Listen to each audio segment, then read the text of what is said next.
কি পারি কিনা। এটা হলে এটা কি ও ভাগা হয়ে যায়, কি ভাগা হয়ে যায়, কি কুশ দিলি, এটা হচ্ছে একটা কুশ দিলি, কি কুশ দিলি, কুশ দিলি বা আবার তোমরা বলো না যে মুশফিকুর রহিম যে শ্রীলঙ্কার সাথে নাগিন দাস দিতেল এবং অপু যে নির্ধাবাস ট্রফিতে একটা অবিস্মরণীয় জয় হয়েছিল বাংলাদেশে, সেখানে যে তারা যে নাগিন দাস দিয়েছিল সেই নাগিন কিন্তু না, বিজ্ঞানী নাগিন। আসসালামু আলাইকুম, আমি তারেক আপনাদের সামনে নিয়ে আসছি এসএসসি বায়োলজি দ্বিতীয় পত্র জীবকোষ ও টিস্যু পার্টের। গত ক্লাসে আমি আলোচনা করেছিলাম জীবকোষ সম্পর্কে। আসলে জীবকোষ জীব দেহের একক সেটা আলোচনা করেছিলাম। আজ আবার আলোচনা করেছিলাম নিউক্লিয়াসের ভিত্তিতে জীবকোষ দুই ধরনের, আদিকোষ, প্রকৃত কোষ, আবার কাজের ভিত্তিতে জীবকোষ দুই ধরনের, দেহকোষ, জনন কোষ ইত্যাদি আলোচনা করেছিলাম। যারা আমার প্রথম ভিডিওটা দেখো নাই তোমরা অবশ্যই ফিজিওক্স ম্যাথ সার্চ দিয়ে ইউটিউবে দেখবে। আবার এখন আমি আলোচনা করব কোষপ্রাচীর নিয়ে। কোষপ্রাচীর বা সেল ওয়াল।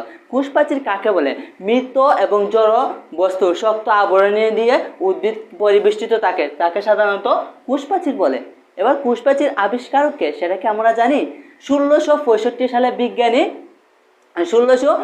সালে বিজ্ঞানী রবার্ট হুক, বিজ্ঞানী আমরা লিখতে পারি। আমি তো গত ক্লাসে বলেছিলাম একবার লেখা 10 বার পড়ার সমান, অবশ্যই লিখতে পারো। কি 1665 সালে রবার্ট হুক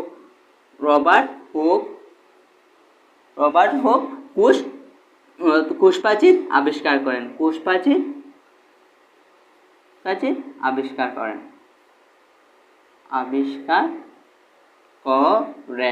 আসলে তিনি এটা কিভাবে দেখলেন যে আসলে উদ্ভিদ দেহে, প্রাণী দেহে কিন্তু কোষপ্রাচীর বিদ্যমান নেই, শুধু উদ্ভিদ কোষে কোষপ্রাচীর বিদ্যমান রয়েছে। উদ্ভিদ কোষে আর বিভিন্ন ফানজাই, ব্যাকটেরিয়া কোষে কোষপ্রাচীর বিদ্যমান থাকে, কিন্তু প্রাণী কোষে কোষপ্রাচীর বিদ্যমান থাকে না।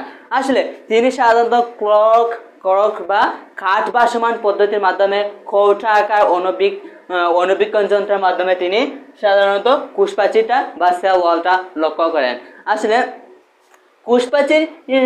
কোষপ্রাচীর সম্পর্কে কোষপ্রাচীরের মধ্যে সাধারণত আদিকোষ বা প্রোক্যারিওটিক কোষে সাধারণত কাইটিন, আদিকোষের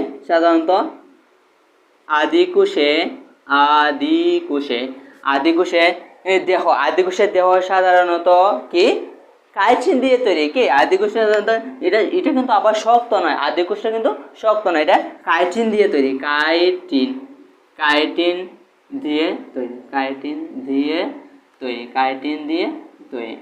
দিয়ে তৈরি। এতে পলিস্যাকারাইড বিদ্যমান থাকে, লিপিড ও প্রোটিন বিদ্যমান থাকে। কি পলিস্যাকারাইড,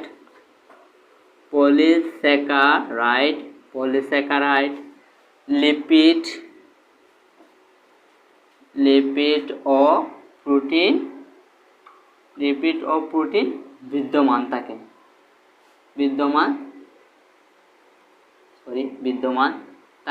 এক্সাম্পল হিসেবে বলতে পারি ব্যাকটেরিয়া। কি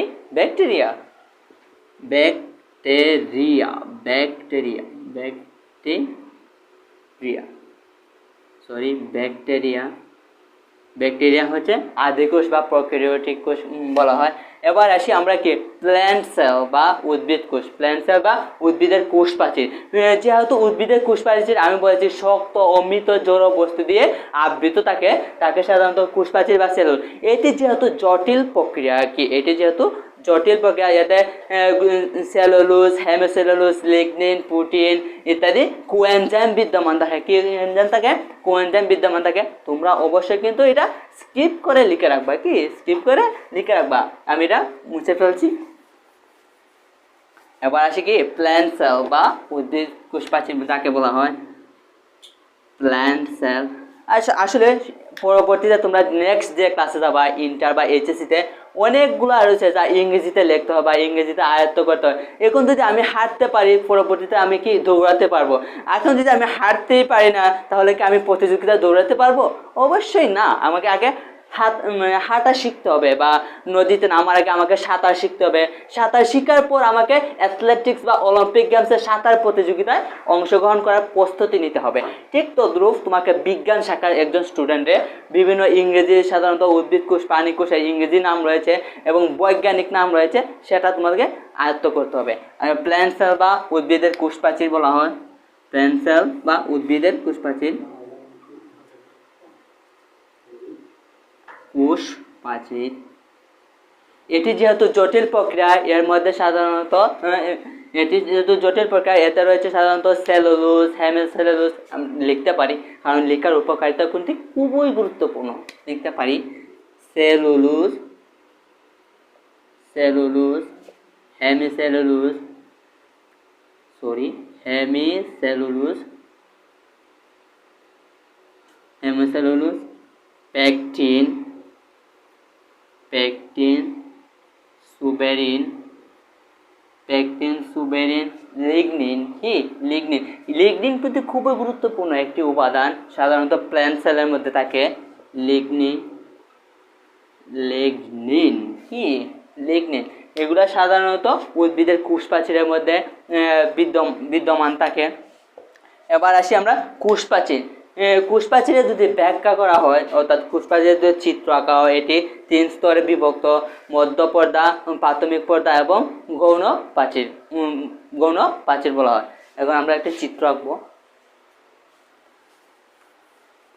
চিত্রটা এঁকে ফেলি। চিত্রটা আঁকা অনেক, যে কোনো বিষয় তোমরা শিখো বা আয়ত্ত করো না কেন, সাথে চিত্রটা আঁকার চেষ্টা করবা, কারণ চিত্র আঁকলে সাধারণত সহজেই কোনো কিছু মনে থাকে ইনশাল্লাহ, আমি মনে করি।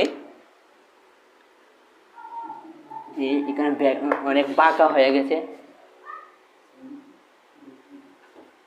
একে কি বলে? মধ্য পর্দা। কি পর্দা? মধ্য পর্দা, যাকে বলে মধ্য পর্দা। মধ্য পর্দা, প্রাথমিক প্রাচীর বা প্রাথমিক পর্দাও বলতে পারো। প্রাথমিক। এবার আবার প্রাথমিক প্রাচীর কিন্তু প্রাথমিক প্রাচীরের মধ্যে 3টি স্তর রয়েছে। 3টি স্তর রয়েছে, যা অবশ্যই তোমাদের এসএসসি লেভেল না পড়লেও চলে। তাহলে জানার ক্ষেত্রে আমি একটু বলে দিচ্ছি, তোমাদের স্বার্থের জন্য বলে দিচ্ছি। সেটিকে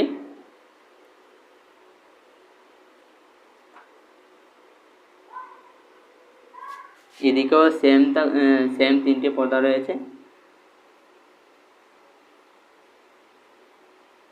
এই যে মাঝখানে যে ফাঁকা স্থানটা রয়েছে, তাকে কি বলে বলতে পারো?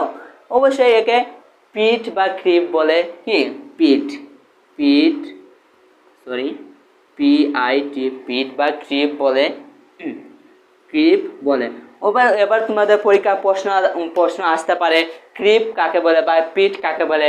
বলতে পারো কোষপ্রাচীরের মধ্যে যে ফাঁকা স্থানটা রয়েছে তাকে পিট বা ক্রিপ বলে। এবার পিট বা ক্রিপের কাজটা কি, এর আগে আমি বলে নিচ্ছি যে প্রাথমিক পর্দার মধ্যে যে 3টি স্তর রয়েছে, প্রাথমিক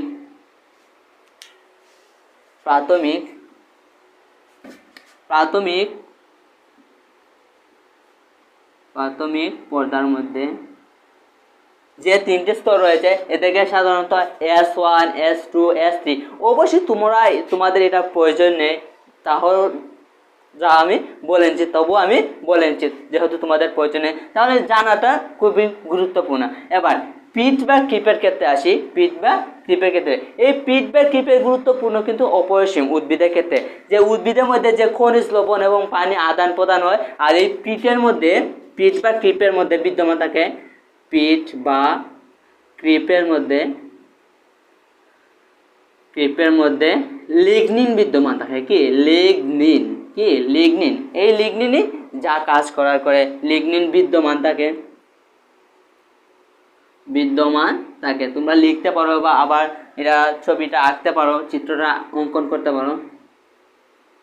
লিগনিন বিদ্যমান হয়। এই লিগনিনের কাজ হলো সাধারণত উদ্ভিদের মধ্যে, সাধারণত এখানে যে এনজাইমগুলো রয়েছে, দ্বিযুজি আয়ন, আবার এই মধ্য পর্দার মধ্যে দ্বিযুজি আয়ন, দ্বিযুজি আয়ন বিদ্যমান থাকে, দ্বিযুজি আয়ন বিদ্যমান থাকে।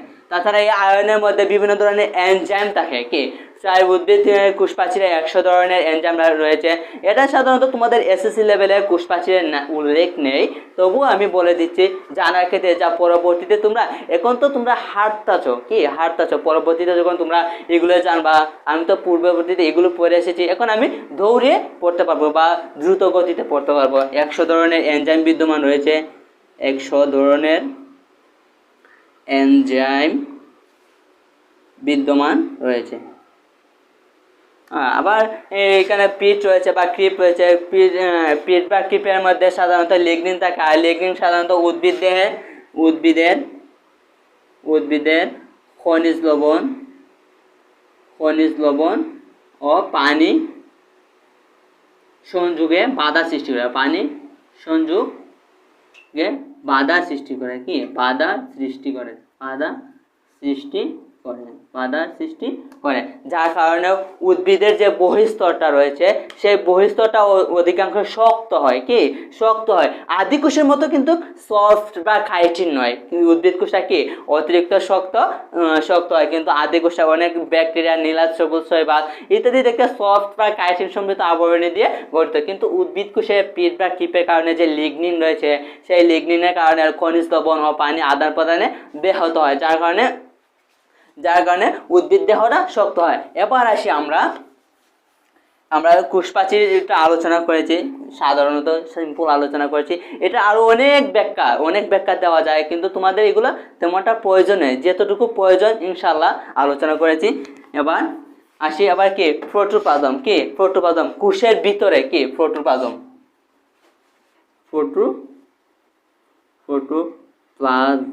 কি প্রোটোপ্লাজম কোষের ভিতরে, কি কোষের ভিতরে যে অর্ধসূত্রক জেলির মতো বস্তু থাকে তাকে প্রোটোপ্লাজম বলে। কি প্রোটোপ্লাজম আমরা লিখতে পারি, লিখলে অনেক উপকার হবে। কোষের ভিতরে যে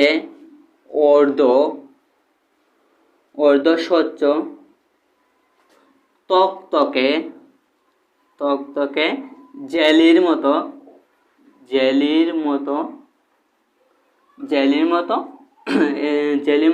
বস্তু থাকে, কি জেলির মতো বস্তু থাকে তাকে প্রোটোপ্লাজম বলে। প্রোটোপ্লাজম বলে, কি প্রোটোপ্লাজম বলে। আর প্রোটোপ্লাজম সাধারণত কোষঝিল্লি এবং নিউক্লিয়াস বিদ্যমান থাকতে পারে। প্রোটোপ্লাজম কোষঝিল্লির মধ্যে প্রোটোপ্লাজম সহ কোষঝিল্লি এবং নিউক্লিয়াস, কোষঝিল্লি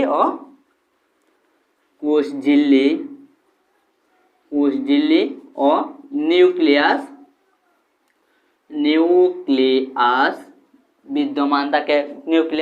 বিদ্যমান থাকে। এবার আসি আমরা কোষঝিল্লি, কি কোষঝিল্লি এবার আমরা জানি কোষঝিল্লি কি প্রোটোপ্লাজমের বাইরে, কি প্রোটোপ্লাজমের বাইরে দুই স্তরের যে প্রোটোপ্লাজমের বাইরে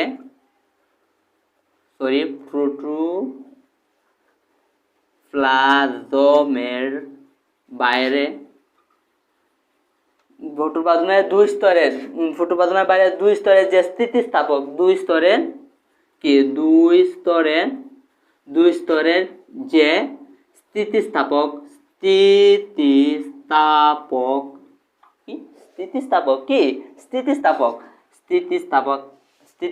পর্দা থাকে, স্থিতিস্থাপক পর্দা তাকে কোষঝিল্লি বলে, কি কোষঝিল্লি। এবার বলতে পারো কোষঝিল্লি কে আবিষ্কার করেন? কোষঝিল্লি আবিষ্কার করেন 1685 সালে বিজ্ঞানী কার্ল নাগেলি, কি বিজ্ঞানী 1600 অর্থাৎ কোষঝিল্লি আবিষ্কার করেন, কি কোষঝিল্লি আবিষ্কার করেন বিশেষ করে বায়োলজি, কেমিস্ট্রি, ফিজিক্স প্রত্যেক সাবজেক্টে কিন্তু বিভিন্ন সাল বা বিজ্ঞানী রয়েছে, তাদের ব্যাখ্যাটা বা ইতিহাসটা কিন্তু জানা প্রত্যেকের প্রয়োজন। কারণ যদি কোনো কিছু আবিষ্কার হলে তার ইতিহাস যদি না জানো তাহলে সেটা জানা তেমনটা প্রয়োজন বলে আমি মনে করি না। কারণ এটা রহস্যটা জানাটা খুবই গুরুত্বপূর্ণ, কারণ এটা জানলে তোমার মধ্যে একটা ইন্সপায়ার আসবে যে আসলে কোনো কিছু আবিষ্কার হতে কতটুকু সময় লাগে বা কতটুকু পরিশ্রম করেছেন বিজ্ঞানীরা, সেটা তোমাদের জানা অবশ্যই প্রয়োজন। এবার আসি আমরা মূল পয়েন্টে। আবিষ্কার কি? আবিষ্কার বিজ্ঞানী কার্ল নাগেলি কি? বিজ্ঞানী কার্ল নাগেলি কি? নাগেলি। আবার তোমরা বলো না যে মুশফিকুর রহিম যে শ্রীলঙ্কার সাথে নাগিন ডান্স দিয়েছিল এবং অপু যে নির্দাহস ট্রফিতে একটি অবিস্মরণীয় জয় হয়েছিল বাংলাদেশে, সেখানে যে তারা যে নাগিন ডান্স দিয়েছিল সেই নাগিন কিন্তু না, বিজ্ঞানী নাগেলি কি? বিজ্ঞানী কার্ল নাগেলি। হ্যাঁ, অবশ্যই একটু মজা করে ফেলছি, সরি। বিজ্ঞানী কার্ল নাগেলি, এটা সাধারণত কোষঝিল্লি ব্যাখ্যা করে। আসলে কোষঝিল্লি কিভাবে তৈরি বা কোষঝিল্লির কাজ কি? কোষঝিল্লি সাধারণত লিপিড ও প্রোটিন দিয়ে তৈরি। বিজ্ঞানী লিপিড ও প্রোটিন দিয়ে তৈরি। প্রোটিন দিয়ে তৈরি। হ্যাঁ, কোষঝিল্লির লিপিড ও প্রোটিন। আবার কোষঝিল্লির বাজকে কি? মাইক্রোবিলাই বলে কি? এবার আমি একটা কোষঝিল্লি আঁকার চেষ্টা করি, অবশ্যই পারি না, কিন্তু চেষ্টা করা তো যাক, চেষ্টা করি, দেখি পারি কিনা। এটা হচ্ছে বাঁকা হয়ে যায় কি? বাঁকা হয়ে যায় কি? কোষঝিল্লি। এটা হচ্ছে একটা কোষঝিল্লি কি? কোষঝিল্লির বাজ, এখানে কিন্তু বাজ রয়েছে, এই বাজকে কি বলে? মাইক্রোবিলাই। কি বলে? মাইক্রোবিলাই বলে। অবশ্যই তোমরা মাইক্রোবিলাই পড়েছো, অবশ্যই তোমাদের এসএসসি বইয়ের চিত্র রাখা যায়, সেটা সাধারণত অত্যন্ত রক্তের আকারের মতো লাল দেওয়া রয়েছে, একে মাইক্রোবিলাই বলে কি? মাইক্রোবিলাই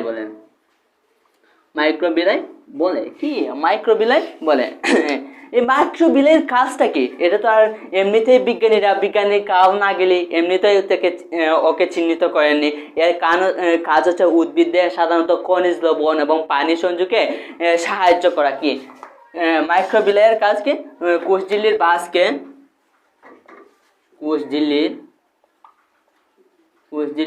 বাজকে মাইক্রোবিলাই বলে কি? মাইক্রোবিলাই বলে। এর কাজ হচ্ছে সাধারণত উদ্ভিদ দেহে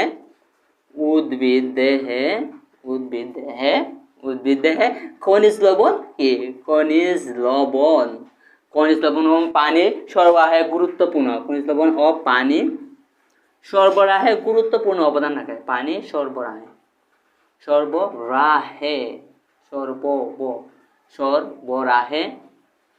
ভূমিকা পালন করে। এরপর আসি সবচেয়ে ইন্টারেস্টিং বিষয় কি?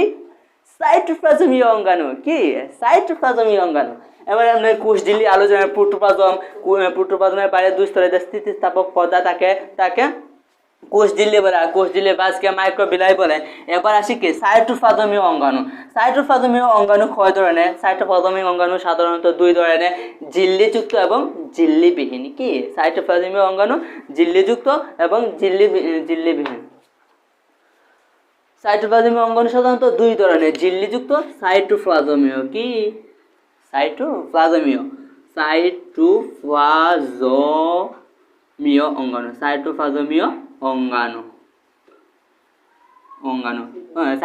অঙ্গাণু দুই ধরনের। কি দুই ধরনের? ঝিল্লিযুক্ত আর ঝিল্লিবিহীন। কি ঝিল্লিযুক্ত অঙ্গাণু আর ঝিল্লিবিহীন অঙ্গাণু।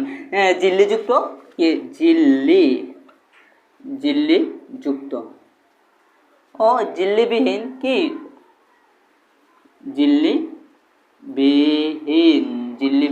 ঝিল্লিযুক্ত এবং ঝিল্লিবিহীন। আবার ঝিল্লিযুক্ত এবং ঝিল্লিবিহীনকে আবার কয়েকটি ভাগ রয়েছে। ঝিল্লিযুক্ত কয়েকটি অঙ্গাণু রয়েছে আর ঝিল্লিবিহীনের কয়েকটি অঙ্গাণু রয়েছে। আচ্ছা, ঝিল্লিযুক্ত অঙ্গাণু কোনগুলো? এগুলো আমরা সাধারণত আজকে আলোচনা করব। ঝিল্লিযুক্ত অঙ্গাণু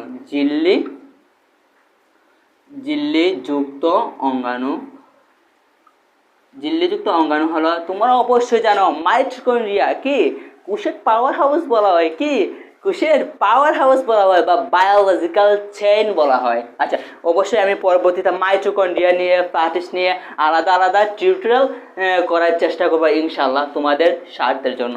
এবার কি mitochondria, mitochondria first in lysosome, lysosome Golgi বস্তু, সরি গোলজি বস্তু ফার্স্ট কোষ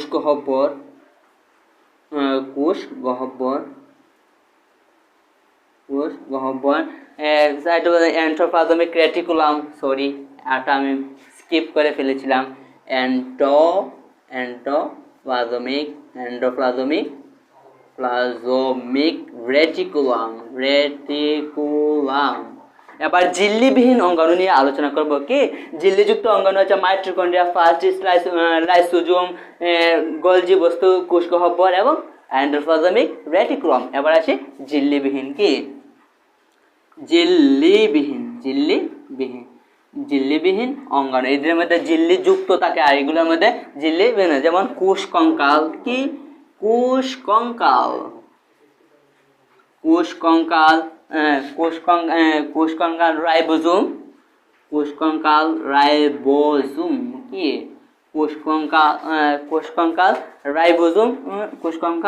রাইবোজোম এবং